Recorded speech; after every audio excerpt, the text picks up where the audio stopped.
In this very special episode of the podcast, me and my comic book buddy Ed Sherman take a long-loving look at Scary Tales #1. But the patrons have already unlocked this episode for a whole week!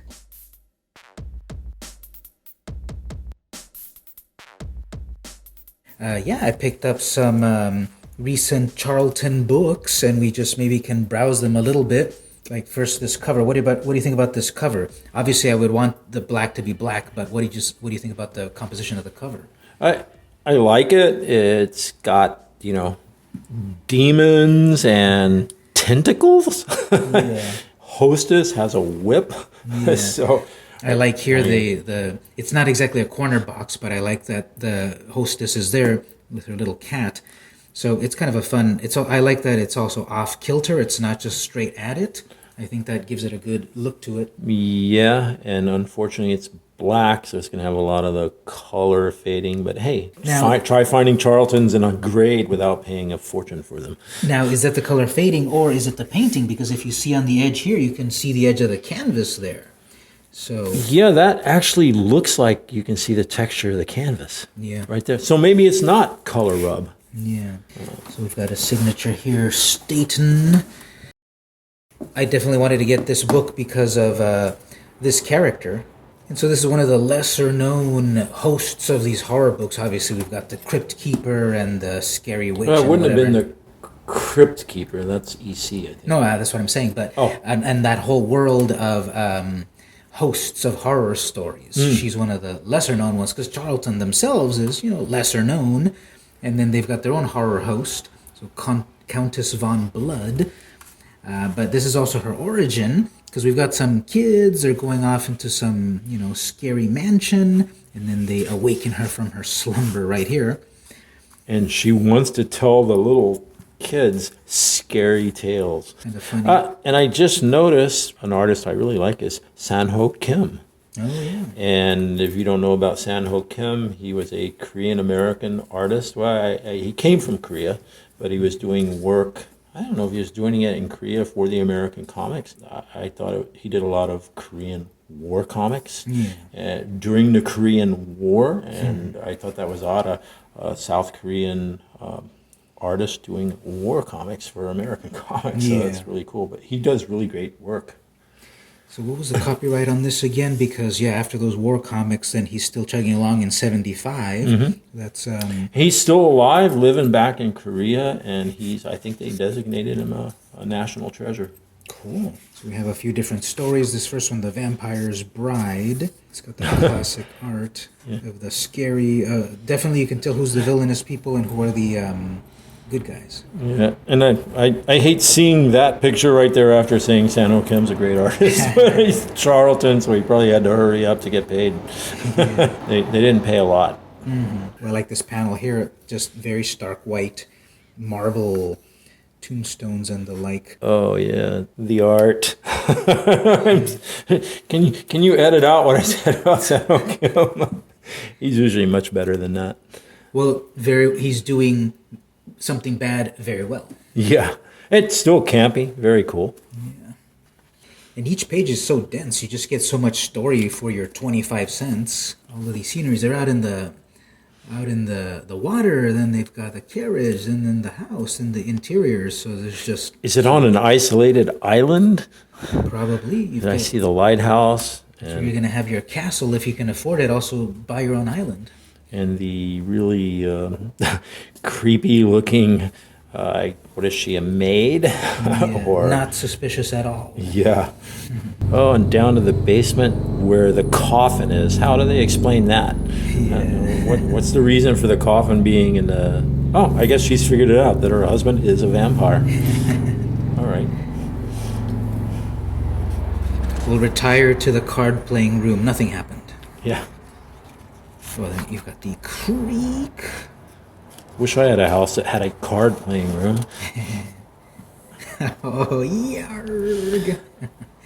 And that was the end, so I guess it was the governess, I guess is what. She was a vampire. Mm-hmm. And I guess, is she getting ready to get impaled on a stump? Or instead of getting shot, she wanted to flee and didn't have her bat powers, so she got impaled. jumping out. So what's the moral of the story? Bessie fell directly onto the jagged Oh, yeah. stump of the cross. She's dead then. It's best this way, my love. Let's go back to sleep now. Hopefully, when the sun comes up in the morning, she'll just turn to dust. And we won't have to clean it up. Dust in the wind. Then we've got a... Countess. We've got a... So what is this? Greetings, gruesome grave grovelers, and welcome to the newest of Charlton's pub line of gorgeous ghosties. Okay, so it's the editorial about the introduction of the book. So it's just soliciting letters for the future. Did you ever do any of these where you actually sold enough stuff to get a bike? No, because I lived way out in the country and there was nobody to sell to. I would have been lucky to sell a pack of seeds or whatever it is those guys are hawking. But these are like amazing prizes. You can get a camera and a Rolex watch. I had a bike like that. Transistor radio. You had those too. Okay, now we got the wedding gift. This one's an epic. You turn the page and then you've got this epic splash page right here with this probably not the good guy and spare me, excellency. And I bet this wasn't taking place in modern day California with our labor laws. Wow, this guy's all stabbed up and everything, all whipped up or something. Yeah. You idiot, I warned you. Do not spill their blood wastefully. So it's a lot of vampire stories on this one, I guess, this first issue.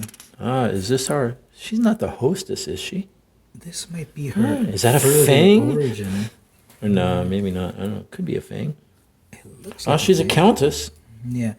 Yeah, I think it is her origin story before she became the undead. Because I was saying earlier, I saw her with regular skin tone and then corpse color. So this must be back when she was alive and then not picking the best guys for relationships. Is that a Batman symbol? He is some sort of a bat. Yeah. Is that his crest? Yeah, the family crest of the bat. Don't tell DC. Yeah. Oh, here we've got Blue Beetle. Yeah, that's Blue Beetle, man. Or, yeah, Charlton Bullseye. It's going to be featuring Blue Beetle. Kind of reminds me of a Eclipse comic or, that kind of style. Mm-hmm. Or possibly even a Pacific Comics. Mm-hmm. It's a lot of detail on that hair. Yeah, I'm digging the artwork, though. Yeah. I really like this effect of, it reminds me kind of like Van Gogh, Starry Night with all of the lines. Yeah, Charlton did have its charms. And like I said, you've got panel, story, art, and everything for 25 cents. I don't know what the exchange rate is nowadays, but 25 cents is 25 cents. And the art was definitely better in this story than the previous. Yeah. This guy looks really gross, but in a good way. In an artistic way. Yeah, so it is the Countess when she was alive, because that's the outfit she's got on the other parts. Yep, and here's the green-haired vampire. That's really good effect of the fog going on here. Just simply white out some of the lines in the art, and it looks like fog. Even the background there, all those lines, and then just white out a little bit to get that effect of the fog. It looks like he's getting ready to get rid of his wife. You were so beautiful, too lovely to die so young. I thought that too, husband. Where is this going to go? I agree as well. I don't want to die young, husband. But nope. And he just completely took the color out of her cheeks right away with just one nibble. So there she is, skin tones, and there she is. Thank you, darling. So he gets killed, but she makes it, and he shrivels up. She just used him to become a vampire. Yeah, for that immortality. Wow, yeah, and she's got her groovy go-go boots on with her Elvira dress. Yeah, it's kind of a cool design because you've got also the gold belt and low-cut top, and she's got the red hair plus the red, and the red of the blood that the vampires love, so on point. And then we come back to the wraparound story. Yeah, this last page is pretty nice art. Yeah, that'd be really cool to see in the original, or even in better quality. Good. And end of the beginning. And I love the coffin design. When I die, could I have a coffin like that? That'd be kind of cool. Plus, also you want the fire, the lanterns as skulls too. Yes. Mm-hmm. Absolutely. I think I still have these. Oh yes, Charlton. Classic 100 toy soldiers. I had lots of toy soldiers, but never bought those. Did anybody ever buy these? Did they even exist? Legally distinct from the original, I'm sure. Yeah. Or these kids, what were they called? The Love Is kids. Remember those? I actually went to that concert. Yeah, cool. A little bit of damage on the back there, but Nothing an eraser can't fix. yeah, it's not a Mark Jewel. This is not Mark Jewelers, is it? No, it's just some competitor. Who knows? And the front is in better condition there than the back. But yeah, that was a read-through of the all-new Scary Tales #1, back when Charlton Comics were 25 cents. Now, would you really say this was code-approved? There was way too much violence in that. Well, I don't know. Looks like it got through somehow, or was this, what year was this? 75? 75, yeah. Yeah.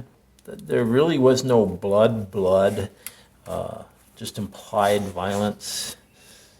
I guess there was some blood. I think somebody was getting bit in the neck there. Yeah. Well, by that time it was loosening up, right? Because Marvel was starting to do their Werewolf by Night and Dracula, so by 75, I guess it was loosening up. You could still put the code approve on it, even if it doesn't quite feel like it. And what happened to these kids? They're here at the beginning of the story, but then at the end of the story, the kids are mysteriously gone. She's a vampire. What do you think happened to them? She had a snack. Yeah. And I thought it's kind of, go back to that first page with the kids and the vampire. And that got through Comics Code Authority, a very busty, sexy, scantily clad vampire with little children.